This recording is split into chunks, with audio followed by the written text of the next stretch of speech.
तर बालमित्रांनो, आपण मागच्या गोष्टीमध्ये पाहिलं कृष्णाच्या की त्यांची एक छोटी बहीण झाली आणि तिचं नाव कृष्णालाच ठेवायला सांगितलं. कृष्णाने सांगितलं, मी आता सांदीपनी ऋषींच्या आश्रमातून भद्र म्हणजे चांगलं सगळं शुभ करून आलो आहे. तर भद्र म्हणजे मी आता या माझ्या बहिणीचं नाव सुभद्राच ठेवणार. आणि सुभद्रा हे नाव ठेवण्यात आलं आणि सगळ्यांना ते नाव खूप आवडलं. असंच ते जेव्हा परशुरामाच्या ना भेटण्यासाठी जात होते, असे कितीतरी दूरपर्यंत दंडकारण्य असे कितीतरी अरण्य ओलांडून ते गेले. आणि त्यानंतर तिथे जरासंधाने त्यांच्यावर आक्रमण केलं आणि आक्रमण करून ते जरासंधाला परतून त्यांनी लावलं. आणि नंतर मग सगळे राजे त्यांचं आगत स्वागत करत होते. आणि अशाच एका राजाने त्यांना रैवताकाचा राजा कुकुबदिनान आमचं मोठं स्वागत केलं. भोजनोत्तर मौल्यवान अलंकार व गायी अश्व भेट दिले. आणि सर्वात वडीलधारे म्हणून पृथूसमोर एक अनपेक्षित प्रस्ताव ठेवला. यादवांच्या ज्येष्ठ सुपुत्रानं बलरामानं माझी सुलक्षणी विनयशील उपवर कन्या रेवती हिचं पत्नी म्हणून पाणीग्रहण करावं. अमात्य अचानक समोर आलेला या प्रस्तावानं गोंधळलेच. त्यांना काय बोलावं ते सुचेना. मी हा निर्णय कसा अमात्य अडखडले. दादा माझ्याकडे बघून एकदा केवळ मंदपणे काय तो हसला. त्याचा अर्थच होता की हा प्रस्ताव आता मीच मार्गी लावावा. रैवर्तकांनो, तुमचं हे अकृत्रिम प्रेम आम्हा यादवांना मान्य आहे. हा विवाह अवश्य होईल. आम्हाला भविष्यात तुमच्या सहकार्याची नितांत आवश्यकता आहे. मला वाटतं आमच्या भावी बहिणींना दादानं पत्नी म्हणून एकदा तरी बघावं. कसं? मी निर्णय घोषित केला. राजा कुकुद्दीनाच्या डोळ्यात लाख लाख दिवे उजळले.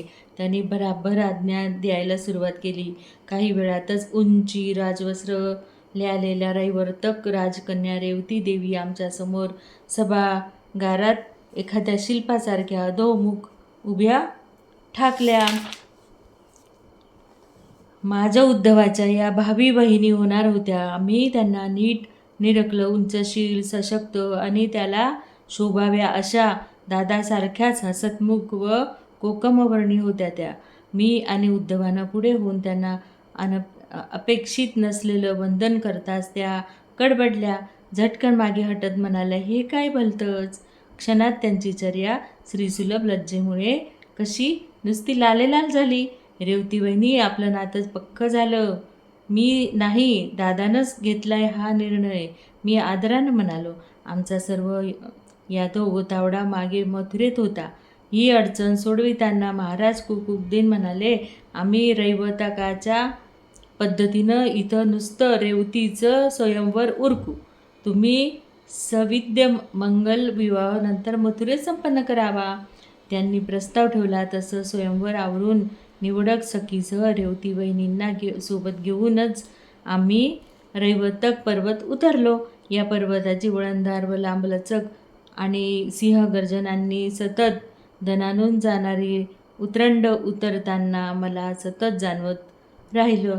या रैवतक पर्वताशीही माझा दृढ भावसंबंध जुळून येणार. पुन्हा मला इथं यावं लागणार का ते मात्र आत्ताच सांगता येत नव्हतं. मलाच ते माहीत नव्हतं. आता अवधीपर्यंत जायला इथलं सैनिकही मदत करणार होते. त्यांच्यासह निघून आम्ही शिप्रेकाठी पडाव टाकलेल्या सात्यकीला गाठलं.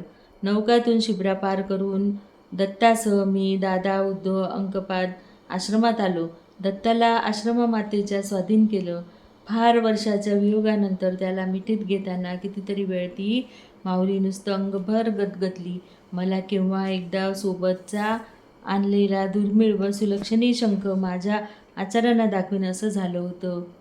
आश्रमातील आता नवे आलेले शिष्य आश्चर्यकुटीत बाहेरूनच डोकावून मला, दादा व उद्धवाला पाहून आपसात कुजबुजत परतत होते.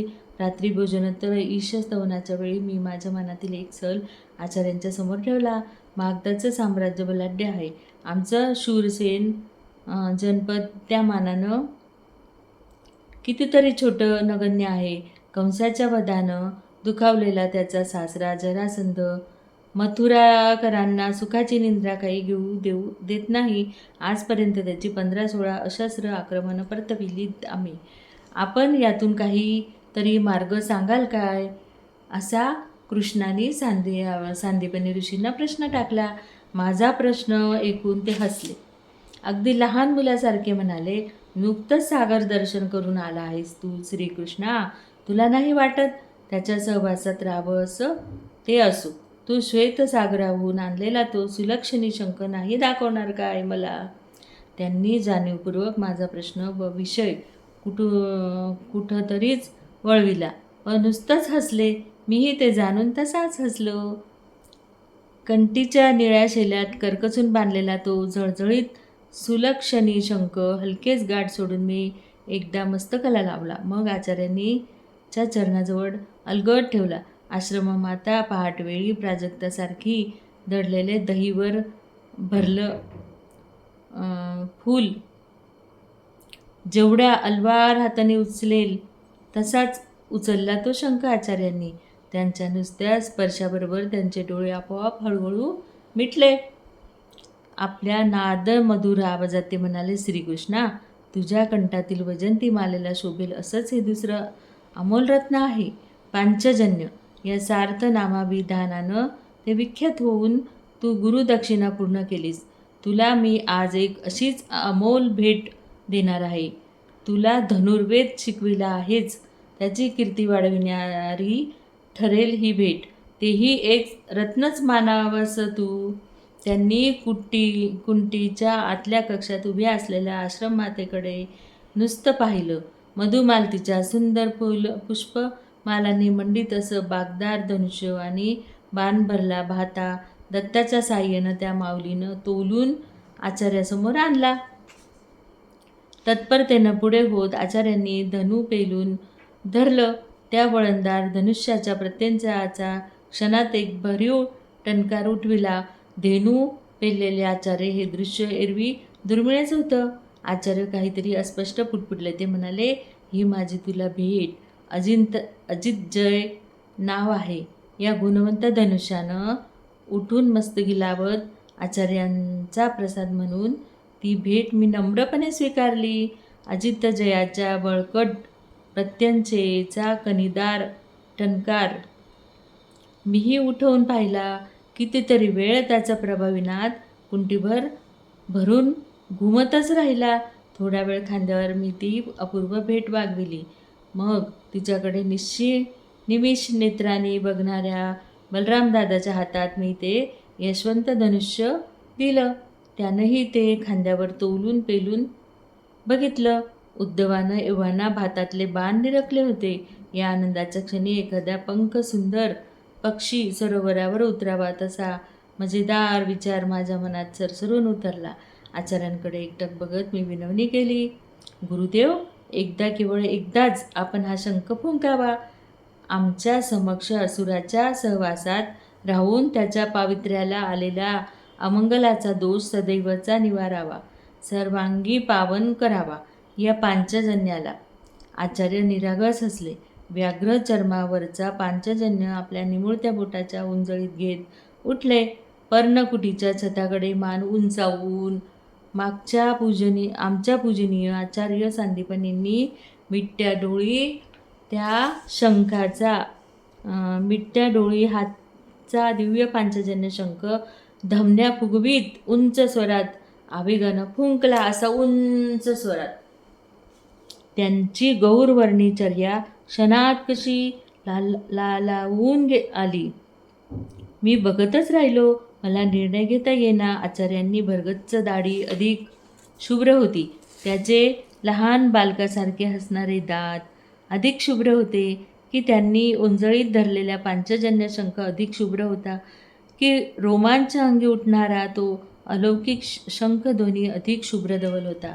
यावेळी जेव्हा आम्ही मथुरेत परतलो तेव्हा माझ्याकडे 4 अमोल रत्न होती.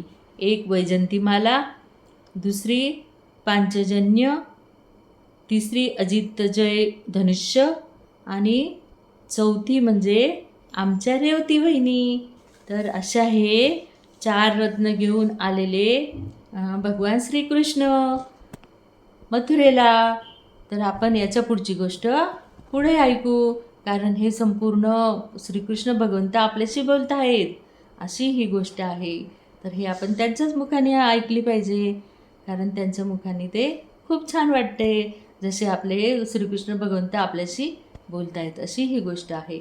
आपण पुढचा भाग पुढच्या गोष्टीत बघू. जय श्रीकृष्ण.